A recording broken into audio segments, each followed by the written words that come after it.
James Gunn and Peter Safran are working hard to make the first chapter of the DC Universe stand out, and so far, with the release of Superman's teaser, their efforts are paying off. Welcome to Stats In. If you're just joining us, please subscribe and don't forget to turn on notifications bell for more video. Chapter 1, Gods and Monsters, will commence on July 11th next year when David Corenswet's Superman flies into theaters. He will be followed by Millie Alcock's Supergirl for Supergirl, Woman of Tomorrow in 2026. 2026 is going to be one exciting year for DC fans as another film will hit theaters, Clayface. James Gunn's DCU shakes things up as Superman and Supergirl lead, but Clayface's unexpected entry proves the wildest cards make the best plays. A legacy name used by many of Batman's enemies, Clayface has a malleable clay-like body which they use to shapeshift and torment Gotham City. While it sure is going to make one interesting film, fans wondered why James Gunn simply didn't go for a better-known character. The DC boss has finally cleared the air. The first two films of the DCU are going to focus on two of the superhero universe's most prominent characters.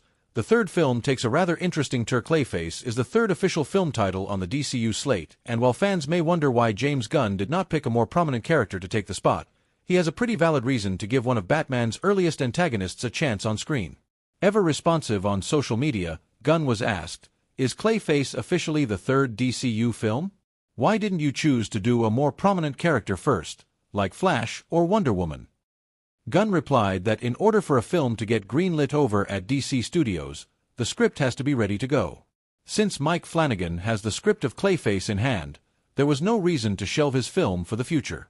The process of bringing Clayface into the world of live action began all the way back in 2021 when Flanagan expressed his interest in making a standalone film about the Batman antagonist. Finally, this year, Flanagan's dream was turned into reality by Gunn, who was also surprised by the director's choice.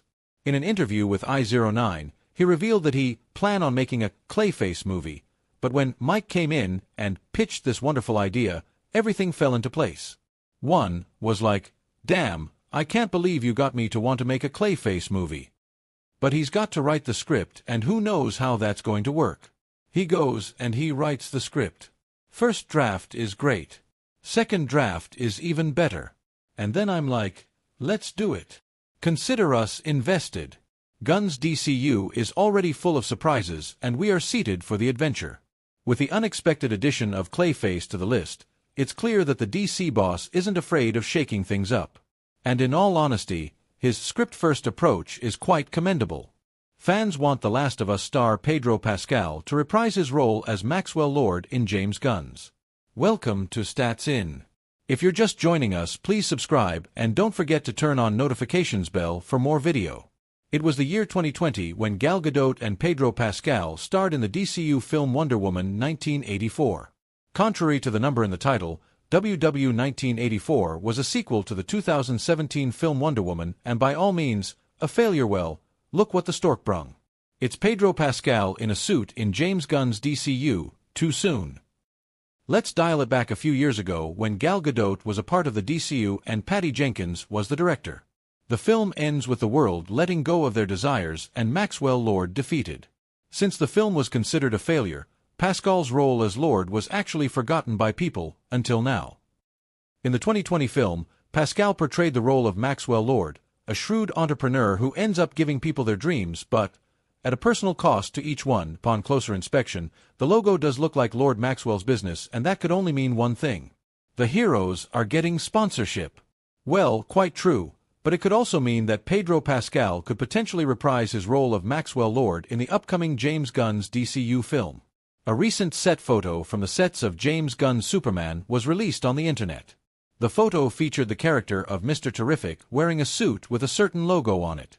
But there are other updates regarding the Last of Us actor which might potentially mean that Pascal will not be available for James Gunn or the DCU since he has already joined the MCU. But on the other hand, it is too soon to confirm or deny that Pascal will indeed be reprising his role in Gunn's DCU or not. Fans really hope that Pascal will return as Maxwell Lord, but it entirely depends on Gunn and Pascal. Upon closer inspection, the logo does look like Lord Maxwell's business, and that could only mean one thing. The heroes are getting sponsorship. Well, quite true, but it could also mean that Pedro Pascal could potentially reprise his role of Maxwell Lord in the upcoming James Gunn's DCU film. Although not many details have been revealed about the project, Stranger Things star Joseph Quinn is also alongside Pascal, and he has much to say about the project. In an interview with Comic Book, Quinn gave an update on the filming of Fantastic Four and how his co-stars were faring. "It's been a wonderful experience so far. We've got a wonderful gang on it with Pedro Pascal, Vanessa Kirby, Eben Moss-Backrack, to name but a few. I'm very excited. I'm nervous, obviously. Well, of course he is busy working with Marvel Studios and geared up to join the MCU with the upcoming film Fantastic Four. Being a reboot with Matt Shakman attached as director, fans have high hopes and Pascal is portraying the role of Mr. Fantastic. Despite the conflict of schedule, fans are still hoping that Pascal might join James Gunn's DCU at some point in the future and reprise his role of Maxwell Lord.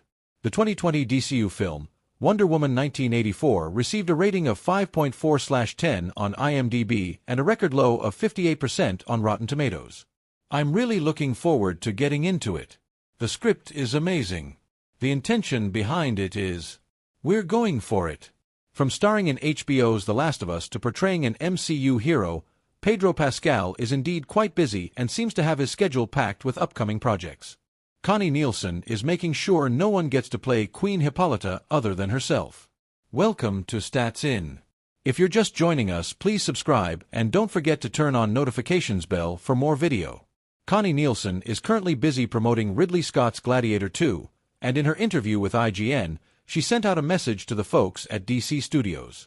As much as we all miss Gal Gadot and her adventures as Diana Prince, it was actress Connie Nielsen who expressed her desire to keep Queen Hippolyta to herself. So far, there hasn't been any news on making another Wonder Woman film. Many fans were disappointed after learning Wonder Woman 3 will no longer move forward following the overhaul at DC Studios. As soon as James Gunn and Peter Safran became heads of the Empire, all plans for the movie were cancelled. The prequel TV series is reportedly in the works, as Gunn confirmed in a response in Threads. A fan asked for an update, and the filmmaker replied with, "Very active development. I have the dibs on Hippolyta, okay? Please, because I love Hippolyta.